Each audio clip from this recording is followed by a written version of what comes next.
모든 좋은 것들이 빛들의 아버지 되신 하나님께로부터 왔습니다. 우리에게 생명을 부여해 주시고 길러주시고 인도하여 주신 우리 부모님도 다 하나님이 주신 사랑입니다. 그 사랑 안에서 이제 하나님 아버지를 기쁘시게 하며 우리에게 사랑 베푸신 모든 분들을 기쁘시게 하는 믿음의 삶이 되도록 인도하여 주시옵소서. 예수님의 이름으로 기도합니다. 아멘. 할렐루야. 아멘. 오늘은 어머니의 신앙이란 주제로 말씀을 나누도록 하겠습니다. 오늘은 해피 마더스데이. 해피 마더스데이. 맞죠? 오늘 해피 마더스데이. 감사합니다. 사랑합니다. 고맙습니다. 우리 아버지들은 6월 달에 한번 그렇게 하도록 하겠습니다. 오늘은 우리 어머니들을 향한 하나님의 사랑 같이 나누면 좋겠어요. 수고하셨고 감사하고 정말 사랑하는 우리 어머니라고 하는 그 자리 너무 감사하고 귀합니다. 이 땅에 또 특별히 이곳에 계신 사랑하는 어머니들에게 주님의 위로와 또 은혜와 사랑과 축복을 주 안에서 여러분 모두에게 풍성하기를 원합니다. 한 회사에서 어버이날을 준비하면서 설문지를 조사했습니다. 엄마, 아빠에게 한국은 어버이날로 지키니까 설문지 중에 나는 엄마에게, 나는 아빠에게 어떤 자녀입니까? 라고 하는 그런 질문이 있어요. 전화로 이제 엄마, 아빠에게 각각 전화를 합니다. 나는 엄마에게 어떤 딸이에요? 나는 엄마에게 어떤 아들입니까? 라고 그렇게 물어보면 대부분 사람들이 대답하기를 너야 나의 자랑이지, 너야 나의 보배지, 내가 살게 하는 원동력이 바로 너지 라고 그렇게 이야기를 합니다. 이제까지 그냥 사랑만 받고 그랬었는데 내가 아버지에게, 내가 어머니에게 어떤 존재였는가, 고난과 고생과 힘든 것들을 이겨내게 만드는, 살게 만드는 원동력이 바로 자녀들이다라는 그런 고백을 합니다. 또 다음 질문합니다. 다시 태어나도 내 엄마가 되어 주실래요? 다시 태어나도 내 아빠가 되어 주실래요? 이야기하면 대부분의 사람들이 그럼 하고 말고 그럼 다시 태어나도 내 엄마 아빠가 되지라고 이야기해요. 그러면 질문합니다. 왜요? 라고 이야기해요. 왜 내 엄마 아빠가 이렇게 잘나지도 못한 나의 엄마 아빠가 다시 되어주려고 하세요? 라고 질문을 하니까 대답하기를 내가 더 많이 못해줬기 때문에, 내가 더 해주고 싶었는데 못했기 때문에 더 해주고 싶어서 다음에 만약에 기회가 된다면 내가 아빠, 엄마로 해주고 싶다라는 그런 고백들을 들어보았어요. 그래요. 그러나 그 시간은 우리에게 있지 않는 것이죠. 우리에게는 한 번 사는 것이고 그 후에는 하나님 앞에 서야 될 우리의 인생입니다. 엄마의 사랑 주고 또 주고 또 주어도 주고 싶은 사랑이에요. 그 사랑 때문에 오늘 우리가 이 자리에 있습니다. 오늘은 마더스데이이기 때문에 우리 아버지들에게 좀 미안한 부분이 있지만은 그런 이야기가 있습니다. 아버지의 일의 시작은 해 뜰 때부터 from the sunrise to sunset이라고 그렇게 이야기를 하고, 어머니의 일은 never stop working이라고 이야기해요. 결코 끝나지 않는다라는 그런 이야기들을 합니다. 그만큼 어머니의 사랑은 우리 모두에게 계시나 떠나 있으나 마음 가운데 깊이 있는 것이에요. 5월 8일 어버이날에 한국에 있는 가족들의 단체 카톡에 작은 형님이 카톡을 올렸어요. 사진을 올렸어요. 어버이 은혜 감사합니다 라고 하는 그 카네이션을 올렸는데 그걸 보면서 마음이 참 많이 생각하게 되었습니다. 이 꽃을 달아드릴, 이 꽃을 아니면 이 감사를 해드릴 아버지가 안 계시고 어머니가 안 계시다는 것이 얼마나 거리감이 있고 마음이 아픈지 몰라요. 그래서 그냥 하트만 하나 거기에 올려놓고 빠져나왔습니다. 사랑하는데 사랑한다는 말을 받아줄 사람이 없어요. 전화를 하는데 전화를 받아줄 사람이 없는 것, 그것이 바로 우리와 함께 있지 않는 그런 상황이죠. 그래서 어머니에게 또 아버지에게 특별히 오늘 우리는 하나님 앞에서 이 어머니를 주신 또 하나님의 그 사랑에 대해서 함께 살펴보려고 해요. 우리에게 이 사랑과 감사를 할 수 있다는 것, 그것이 너무너무 감사한 것이고 내가 이 자리에 있는 것도 마찬가지죠.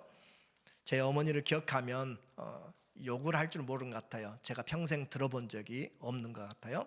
기억이 안 나요. 그리고 다른 사람하고 싸우는 것을 제가 본 적이 없어요. 힘들고 어려운 시골에서 살았지만 결코 그 어떤 마찰이나 어떤 그런 일들이 그렇게 생활에서 나타나지 않았던 것 같고, 또 자식이 기가 죽을까 봐서 부족함 가운데서도 그렇게 자식에게는 열심히 또 최선을 다해 주려고, 지금도 기억이 나요.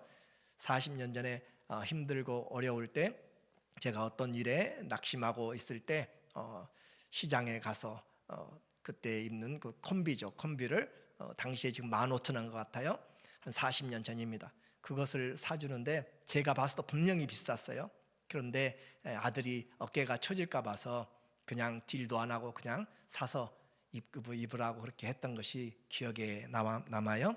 그런 것처럼 어머니는 자식들이 기가 죽는 것을 가장 염려하는 것이죠.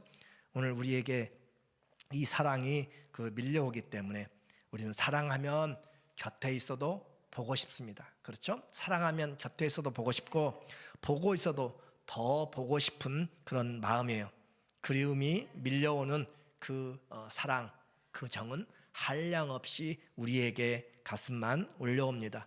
그래서 제가 이 마음을 어떻게 또 하나님 앞에서 여러분에게 주님의 사랑 안에서 함께 나눌까 기도하면서 오늘 사무엘의 내용을 함께 보려고 해요.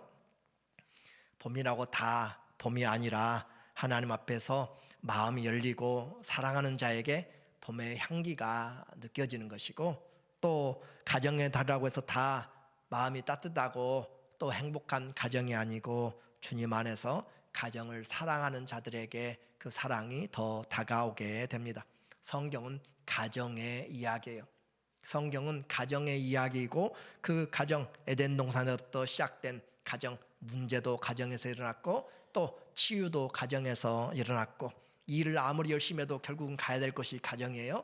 그리고 이 가정에서 끝나면 결국 하나님 앞에 가야 되는 것이죠. 로마의 역사에 많은 사람들이 살아왔어요. 그런데 두 여인을 저는 잠깐 이야기하려고 합니다. 한 사람은 황제의 아내였고 또 황제의 엄마가 되었던 사람이죠. 아그리피나라고 하는 그 여인입니다. 자기의 남편, 그의 남편 클라우디오 황제를 암살하고 자기 아들 네로를 황제로 세웠어요. 그러나 그렇게 자기 남편을 죽이고 아들을 세웠는데 그 아들에 의해서 독살을 당하게 되는 어머니입니다. 불행한 여인이죠. 그러나 또 하나의 어머니가 있습니다. 마니카라고 하는 어머니입니다. 성 어거스틴이라고 불리는 그 아들이 17살 때 자기 고향을 떠나서 로마로 갔습니다. 출세하고 싶고, 그래서 그곳에서 한 여인을 만나서 사랑하고 또 탐욕에, 탐심에, 또 정욕에 빠져서 살아가며 만이교에 빠져 있는 이 아들을 위해서 어머니 모니카는 그가 돌아오기를, 하나님 앞에 돌아오기를 계속적으로 기도하고 그리고 드디어 32살 때 하나님께 돌아와서 이 기독교 역사의 신학자 중에 가장 뛰어난 신학자 중에 한 사람이 됐던 성 어거스틴이죠. 그가 참회록을 썼습니다. 그리고 그 참회록 가운데 그가 어머니의 유언이라고 하는 부분을 이야기해요. 어머니의 유언에 어머니는 그 아들들에게 이렇게 유언했습니다. 내 몸은 어디에 묻혀도 좋다. 그 일로 인해 조금도 염려하지 말라. 단 한 가지만 너희에게 부탁한다. 너희들이 어디에 있든지 주님의 제단에서 나를 기억해다오, 주님의 교회에서 나를 기억해다오 라고 하는 그 말은 예배자로 하나님 앞에 살라라고 하는 그런 의미입니다. 어머니의 신앙, 가정을 일으키기도 하고 죽이기도 합니다. 이세벨이 잘못 들어오니까 그 가정에, 아니 온 나라가 여호와의 신앙이 무너져가고 그 북이스라엘의 아합의 왕조로 인하여서, 아합으로 인하여서 그의 아내 이세벨로 인하여서 그 나라가 전체 바알 신앙으로 바뀌어져가는 그런 엄청난 그런 일들이 나타나게 돼요. 누가 현숙한 여인을 얻겠는가? 하나님의 은혜라라고 이야기해요. 잠언 19장 14절에 우리에게 말하기를 집과 재물은 조상에게서 상속하거니와 슬기로운 아내는 여호와께로서 말미암느니라. 슬기로운 아내 하나님이 주신다라고 하는 것이고, 또 잠언 31장 10절에 누가 현숙한 여인을 찾아 얻겠느냐? 그의 값은 진주보다 더하니라. 그러면 그와 같은 여인을 찾기 위하여서 그냥 있으면 안 되는 것이고 기도해야 되는 것이잖아요. 기도하고 찾고, 또 자녀들이 결혼하게 될 때 기도하고 찾고 해야 될 어머니가 기도해야 될 필요가 있는 것이에요. 우리가 제자반에 성경 공부하면서 하갈이 애굽의 여인이었잖아요. 그의 아들 에서가 결혼하는데 애굽 여인을 찾아서 또 결혼을 해요. 그런 것처럼 세상 가운데 살아가게 되는 것이죠. 하나님 앞에 자녀들이 잘 되기 원하면 믿음의 사람들을 만나야 될 필요가 있습니다. 또 30절에 고운 것도 거짓되고 아름다운 것도 헛되나. 그래요. 젊게 사진을 찍어놓은 것, 집에 갈 때마다 많은 사람들이 집에 찍어놔요. 저도 집에서 과거에 찍어놓은 것을 보니까 젊었을 때, 어린아이가 어렸을 때 그렇게 손잡고 찍었던 거 한 20년은 더 젊어져 가지고 그렇게 되어 있는데, 아름다운 것도 거짓되고 또 고운 것도 거짓되고 아름다운 것도 헛되지만 여호와를 경외하는 여자는 칭찬을 얻을 것이라. 그래서 하나님을 경외하는 것은, 그 믿음은 영원한 것이에요. 세상의 아름다움은 잠깐입니다. 세상의 명예 잠깐이고 자랑도 잠깐이에요. 그러나 썩어 없어지는 것이 아니라 믿음, 소망, 사랑은 영원히 있는 것인데, 우리는 그 하나님 안에서 믿음으로 양육을 받는 기회가 있다면 얼마나 좋은가. 오늘 이 사무엘상에 나타나는 환경은 우리가 당하는 것과 같은 어려움, 생활의 어려움, 가정의 어려움 중에 하나를 겪게 됩니다. 지금 위기의 시대도 자기의 신분이 불명확한 자들에게는 얼마나 위기인지 모릅니다. 그런데 그런 뿐만 아니라 새롭게 그렇게 전쟁이 일어나고 있고, 또 그 많은 재난들 가운데서 또 경제적으로 얼마나 실직이 많이 일어나고, 육체적으로 질병도 많고 중독들도 많고 범죄도 날이 갈수록 늘어나고 우울증도 관계도 많이 깨어져 버리고 한치 앞을 내다보지 못하는, 정말 여러분 어떨지 몰라도 주일마다 매번 아프신 분들이 바뀌어져요. 오고 못 오고 오고 못 오고 그렇게 되어지는 거예요. 그래서 우리에게 이와 같은 삶에서 한치 앞을 못 보는데 성경은 우리의 인생을 담고 있습니다. 수고하고 무거운 짐진 자라고 이야기해요. 그리고 그 수고하고 무거운 짐을 내게 맡기라고 주님이 우리에게 어깨를 내어주셨고 등을 내어주셨어요.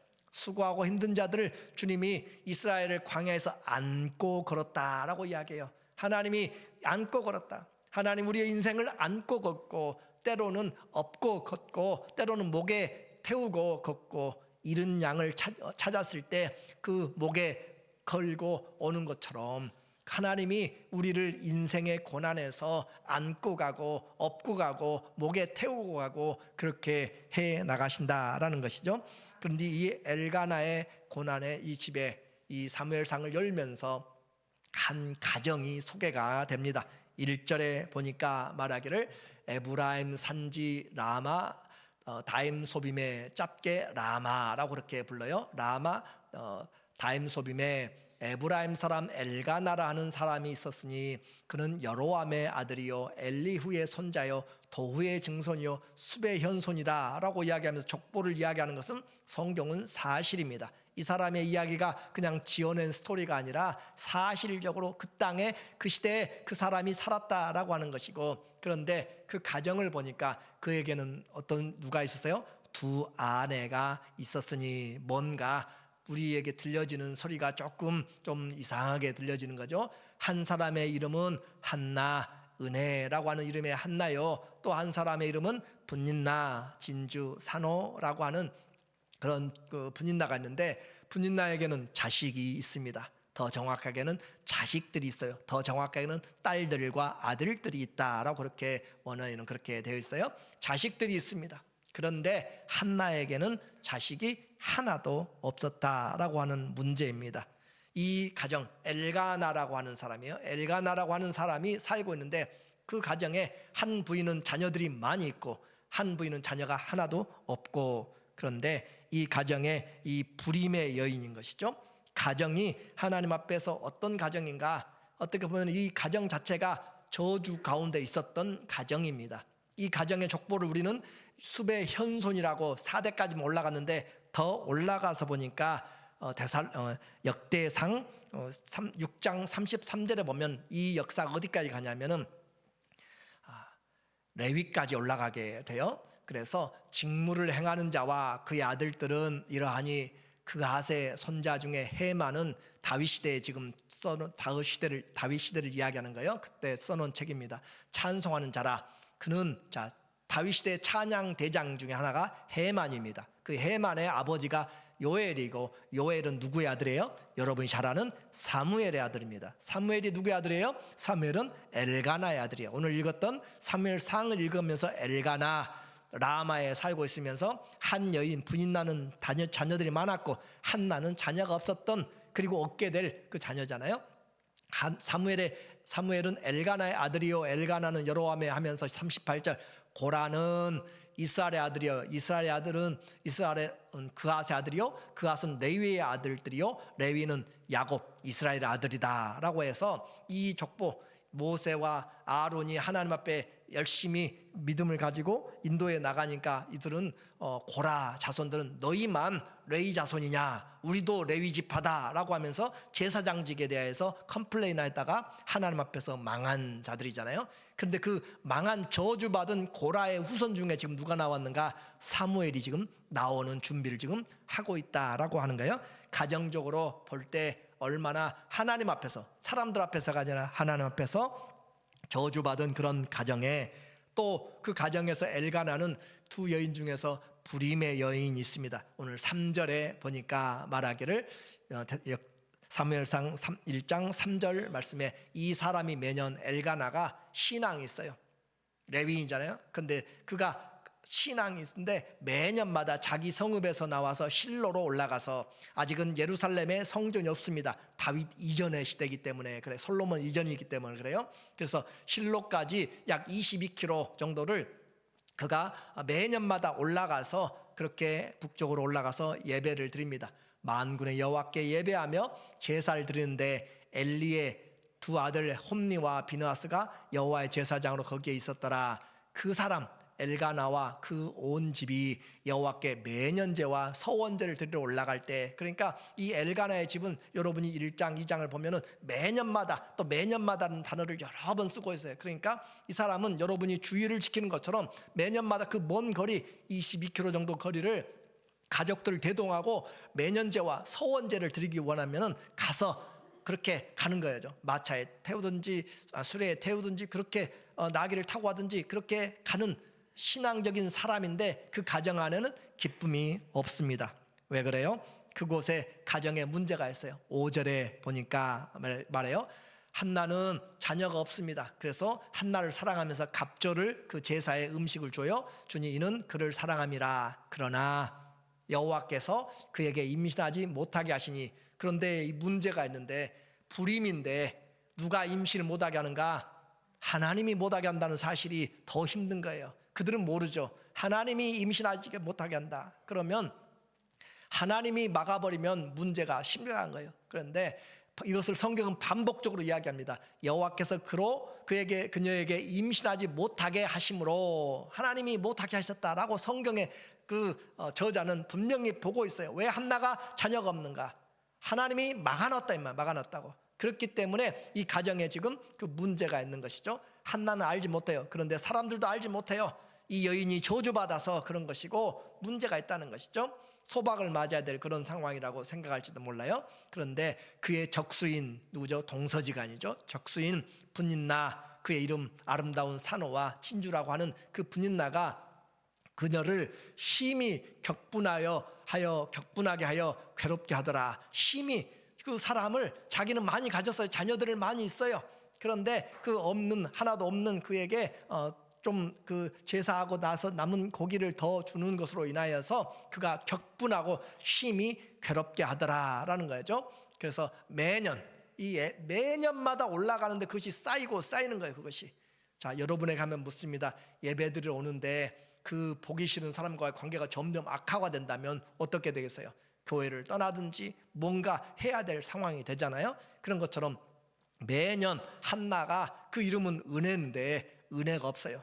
예배에 왔는데 가서 이 예배드리고 예배드린 가운데서 계속 그 한나는 이 분인나로 인하여서 지나갈 때마다, 밥을 먹을 때마다, 어디서든지 만날 때마다 그를 힘들게 하는, 보이지 않는 가시 같은 그런 역할을 하게 되는 것이죠.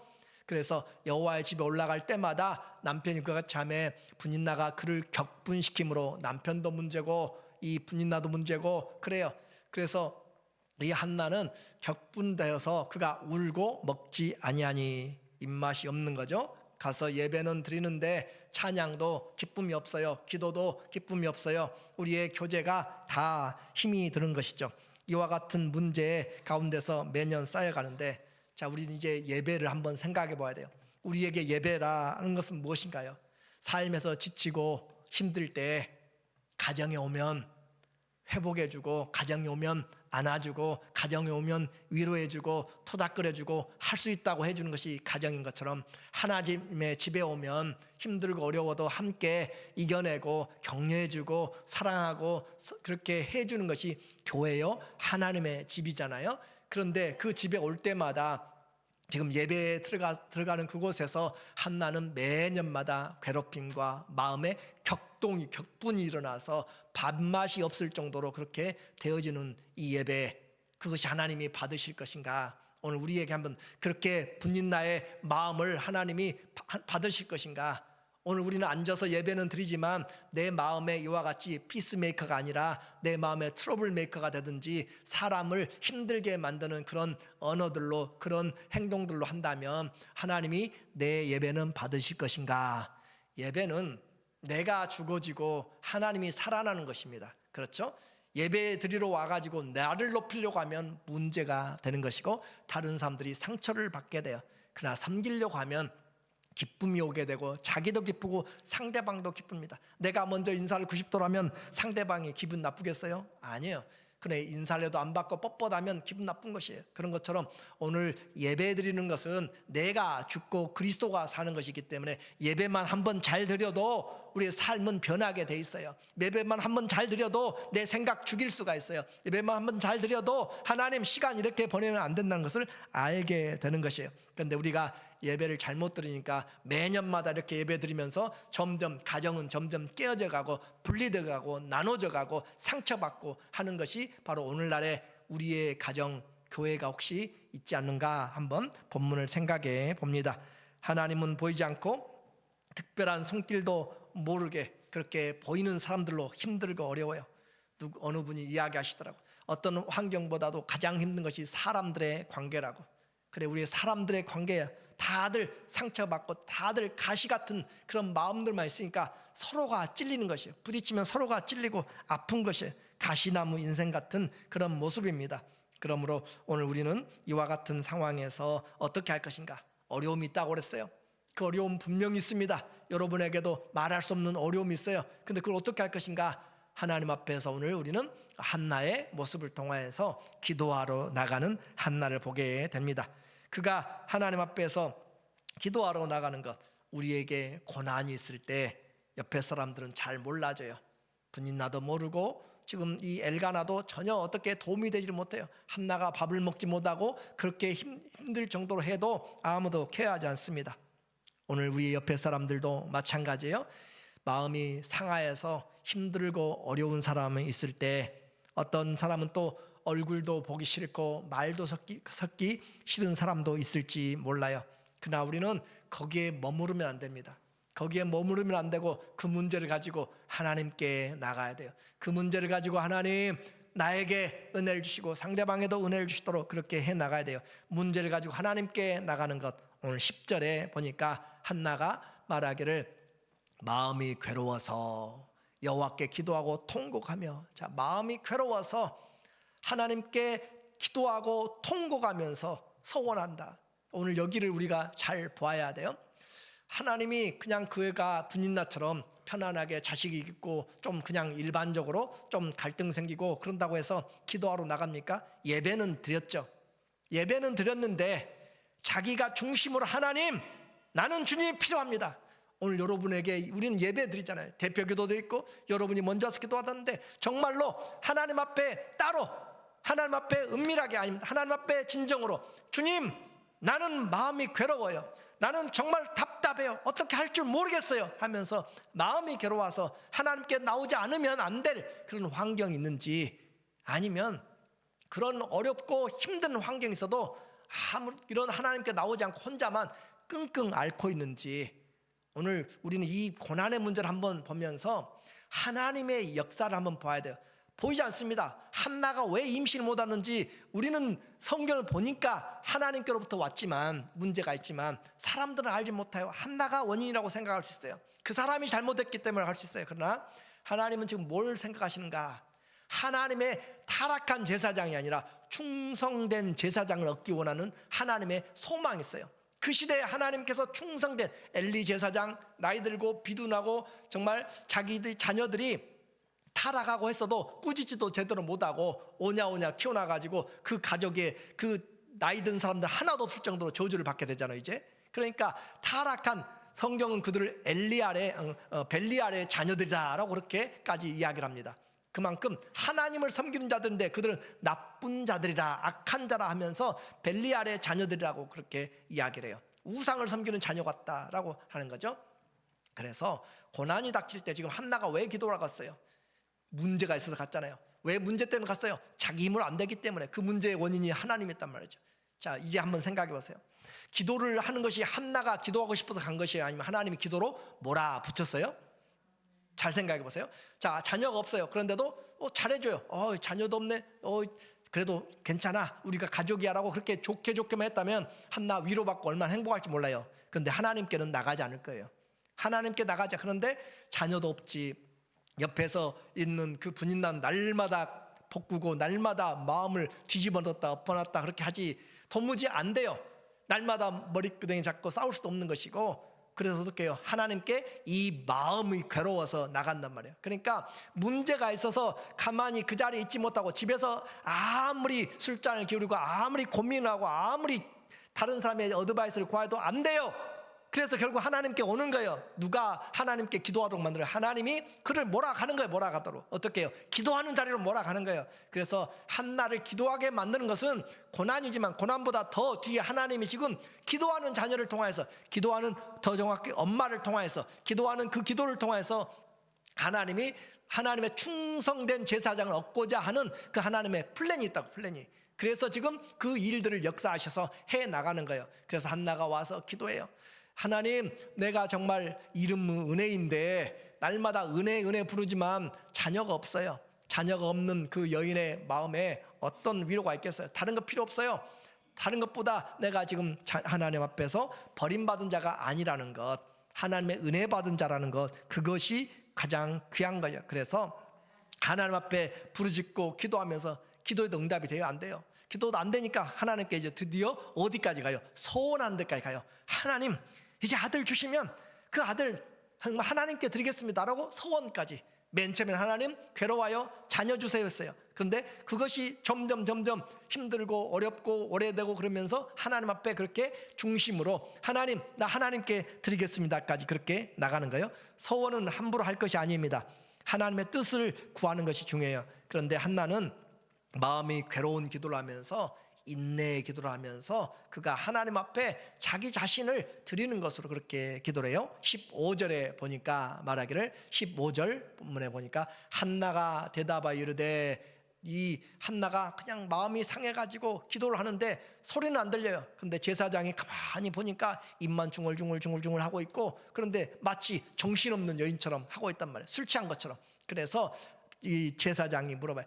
이 언제까지 술 취하고 있겠느냐? 정신 차려라 라고 그렇게 하는 거죠. 그러니까 한나가 대답하는 말이, 네 주여, 그렇지 아니하나이다. 나는 마음이 슬픈 여자라. 나는 마음이 슬픈 여자라. 목사님, 그 말이에요. 제사장님, 나는 마음이 슬픈 여자라. 내가 포도주나 독주를 마신 것이 아니요 여호와 앞에 내 심정을 통한 것이다. 내 심정을 하나님께 통하였다. 그래요. 우리의 심정, 정말 누구에게 말하기도 힘든 것, 남편과 아내와 자녀들에게까지도 말할 수 없는 그 심정을 하나님은 우리가 토할 수 있고 하나님이 받아주잖아요. 그래서 하나님께 토할 수 있다. 하나님이 우리의 기도를 듣고 계시고 마음을 살펴주신다는 것이 얼마나 큰 축복인지 몰라요. 그것이 하나님 앞에 믿는 자들의 특권인 것이에요. 당신의 여종을 악한 여자 벨리알의 딸로 여기지 마옵소서. 내가 지금까지 말한 것은 나의 원통함과 격분됨이 많기 때문에 지금 이렇게 기도하고 있습니다 라고 말하고 있는 내용이죠. 여기서 우리는 생각해봐요. 소리 지르지 않더라도, 입술만 마음에 간구할지라도 중요한 건 뭐예요? 기도의 방법이 아니라 마음이라는 마음. 내 마음이 어떤 마음으로 하나님께 기도하고 있는지. 기도는 우리의 마음을 하는 겁니다. 세리는 마음을 치면서 기도했어요. 성전에 와서. 그렇죠? 그런데 바리새인은 자랑하고 있어요. 큰 목소리로. 기도는 어떤 방법보다 더 중요한 것은 우리의 마음이에요. 내 마음이 어떻게 하나님 앞에 1분을 기도하는지 1시간을 기도하는지 어떤 마음을 기도하는가, 그것이 우리에게 하나님 앞에 중요한 거죠. 간절함이 있는가, 중심의 기도가 있는가. 걱정은 많은데 눈물이 말라버린 시대요. 신앙생활 오래 하는데 기도하지 않는 그런 성도들이 많아졌어요. 하나님 앞에 기도의 필요성도, 기도할 마음도 없어져 버린 이 시대가 되었어요. 위기인데 간절함이 없어요. 하나님 앞에 나오질 않습니다. 자녀의 문제만이 아니라 모든 문제들, 오늘 한나는 서원을 하고 지금 하는데 이 자녀를 낳는 이유가 있어요. 하나님 앞에 이렇게까지 그 서원까지 하고 있는 이유는 내가 지금 자녀를 낳아가지고 효도 받겠다는 내용이 아니에요. 그렇죠? 효도 받을 것 같으면 하나님 앞에 서원하면 안 되죠. 데리고 살아야 되는 거잖아요. 이러와 같이 하는 이유는 뭐냐면, 내가 하나님 앞에 살면서 자녀가 없다는 이스라엘의 법에서 자녀는 하나님과의 관계를 이야기해요. 그래서 내가 저주받은 여인이 아니라 내 인생 하나님이 사용하시는, 하나님께 은혜 받은 인생이란 것을 내가 증거하기를 원하고, 하나님, 내 인생에 하나님의 복 주신 인생이란 것을 내가 그 마음을 얻기를 원합니다 라고 하는 것 때문에 이 자녀를 구하고 있어요. 아무도 신경 쓰지 않습니다. 나를 위해서 기도하는 사람이 없다고 낙심하지 말고, 내가 기도하면 자녀들이 살아나는 거예요. 내가 기도하면 하나님이 일하시는 거예요. 그래서 다른 건 못해도 우리는 기도하는 성도는 할 수 있잖아요. 예수님을 알면 기도할 수 있잖아요. 기도하는 어머니 할 수 있고, 어머니, 할머니 할 수 있잖아요. 기도하는 자녀들, 기도하는 어머니들을 통하여서 하나님이 그 자녀들을 잘 되게 하신다는 것은 성경에 약속하신 것이에요. 그래서 부모의 기도를 통하여서, 그리고 자녀들을 위하여서도 우리가 기도할 때 그 자녀들이 결국 돌아오게 돼요. 너희는 자녀들에게 마땅히 가르칠 것을 가르치라. 그리하면 그들이 늙어서도 잊어버리지 아니한다. 오늘 잠언 23장 22절에 보니까 성경은 우리에게 효가 무엇인지를 말씀하는 거죠. 너를 낳은 아비에게 청종하고, 우리를 낳아준 아버지의 말씀을 청종해야 돼. 말을 가볍게 여기면 안 돼요. 하나님 말씀을 청종하던 것처럼 아버지의 말씀을 청종하면 아버지가 기쁜 거예요. 그렇죠? 돈을 갖다 주는 것보다 아버지의 말을 무겁게 듣고 아버지의 말을 가볍게 여기지 않고 존중하면 그건 아버지에게 최고의 기쁨이에요. 그래서 어떤 사람들에게 칭찬보다 자녀들이 아버지, 내가 진심으로 아버지를 가장 존경합니다 라고 이야기한다면 그 아버지는 잘 살고 있는 거예요. 그리고 그 아버지는 프라우드한 거예요. 그 하나님 앞에서 내 자녀가 나를 볼 때, 다른 사람이 평가할 때는 몰라도 내 자녀들이 나를 그렇게, 어머니를 그렇게 평가해 준다면 내 어머니 존경스럽고 가장 내가 본받을 만한 그런 어머니라고 한다면, 어머니 어떤 고생을 하고 어떤 모습이어도 자랑스러운 것이고 영광스러운 거예요. 그리고 또 말합니다. 내 늙은 어미를 경히 여기지 말라. 나이 들어가면 점점 아이가 돼가잖아요. 그래서 이런 글들도 있어요. 엄마의 엄마가 되었습니다 라고 이야기해요. 나를 낳아준 엄마인데 엄마가 정신이 점점 흐려지고, 그러니까 엄마의 엄마가 됐어요. 딸이 엄마의 엄마가 됐어요. 그런 것처럼 우리에게 하나님 앞에 내 늙은 어미라고 했어요. 늙었다는 것은 우리에게 아무것도 기대해도 해줄 것이 없다는 거예요. 오히려 짐만 된다는 거예요. 그런데 짐만 되는 어머니를 가볍게 여기지 말라라는, 뒷방에 놔두지 말라 그 말이에요.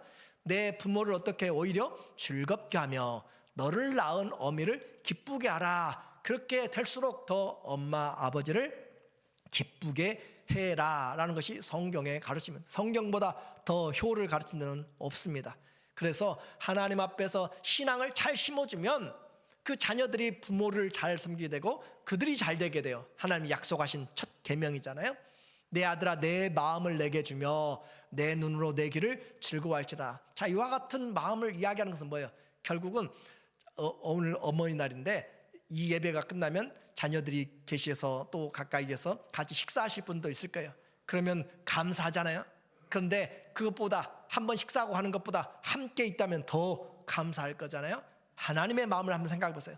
하나님의 날 주님 앞에 서서 주님 앞에 나와서 함께 같이 있다는 것, 그것이 우리의 예배잖아요. 하나님과 함께 하는 것, 밖에서 뭘 하든지 거기에서 뭐 헌금을 하고 봉사를 하는 것도 중요해요. 그런데 하나님과 함께 하는 것, 그것이 더 큰 기쁨이 된다. 하나님의 집은 하나님의 자녀들이, 가족이 모여 있는 것이에요. 오늘 이제 하나님 앞에 이와 같이 문제 있는 가정, 기도로 하나님께 나가는 한나, 그리고 마지막으로 순종하는 어머니의 모습을 봅니다. 어머니의 모습, 그렇게 기도하고 했더니 엘리가 이야기해요. 그래, 하나님께서 내 기도를 응답하시기를 원하노라 라고 이야기하니까 그때부터 이 한나는 얼굴에 수심이, 걱정이 없었다라고 했고, 하나님이 은혜로 그에게 한 생명을 주셨습니다.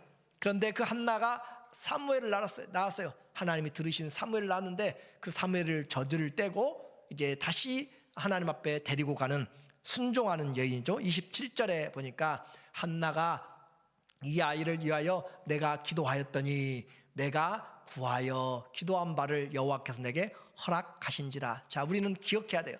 하나님이 하셨던 것을 기억해야 돼요. 하나님이 하셨고, 그러므로 나도 그를 여호와께 드리되, 기도 응답되면 밖으로 떠나갈 사람 많이 있어요. 건강 주면 밖으로 떠나갈 사람 많이 있고, 물질 주면 밖으로 떠나갈 사람 많이 있고, 환경이 좋아지면 교회 안 나올 사람들은 많이 있어요. 그런데 내게 주셨기 때문에, 하나님이 내게 하셨기 때문에 나도 그를 여호와께 드립니다. 자, 아들 하나 딱 낳았어요. 그렇게 원하던 아들이에요. 근데 그 아들 낳는데 하나님 앞에 드려요. 그것은 그가 순종하는 여인이었고 하나님 앞에 약속을 지키는 자였다라는 거죠. 그의 평생을 여호와께 드리나이다. 집에 눈에 넣어도 아프지 않을 아이예요. 그런데 그 아이가 지금 젖을 뗐으니까 서너 살 됐어요.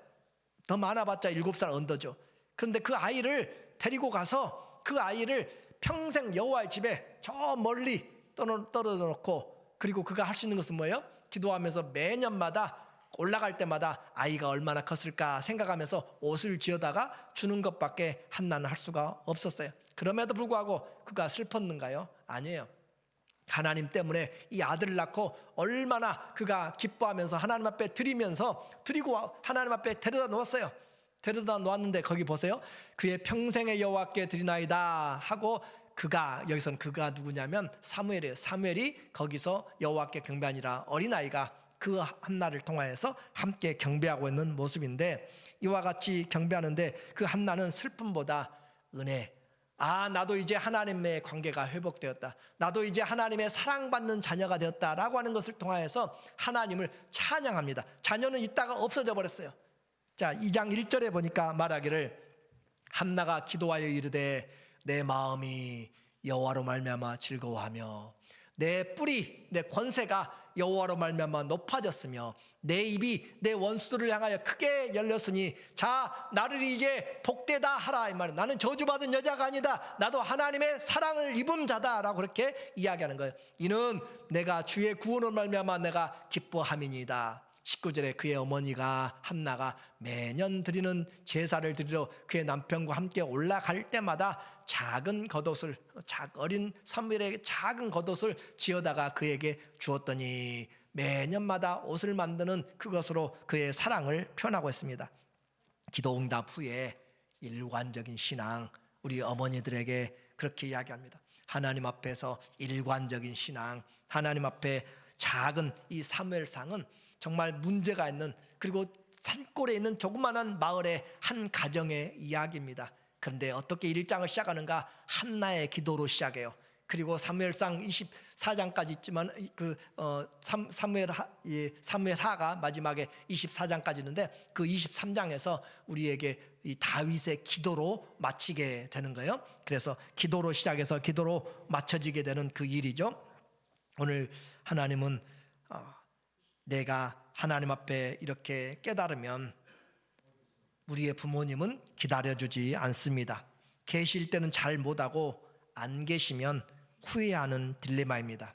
내리 사랑은 하면서도 부모의 사랑은 항상 한계가 있습니다. 자, 이제 하나님 앞에서도 마찬가지예요. 생명이 있을 때는 항상 못하고 기회가 없습니다. 그러나 생명을 잃어버릴 때가 되면 아쉽고 안타깝고 후회하게 됩니다.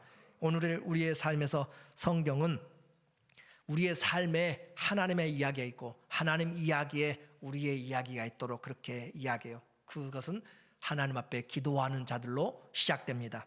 하나님이 주님 앞에서 이 한나가 기도함으로 하나님의 충실한 제사장을 얻고 회복의 은혜들이 있는 것처럼, 오늘 우리 모두에게도 가정이 회복되고 하는 일에 가장 중요한 기도의 직분자로, 사랑의 전달자로 하나님이 어머니들을 세우셨어요. 그 입에서, 그 기도에서, 그 사랑에서 나오는 사랑을 받고 어렸을 때부터 받은 그 사랑과 기도, 내가 못 받았다면 나라도 해줘야 돼요.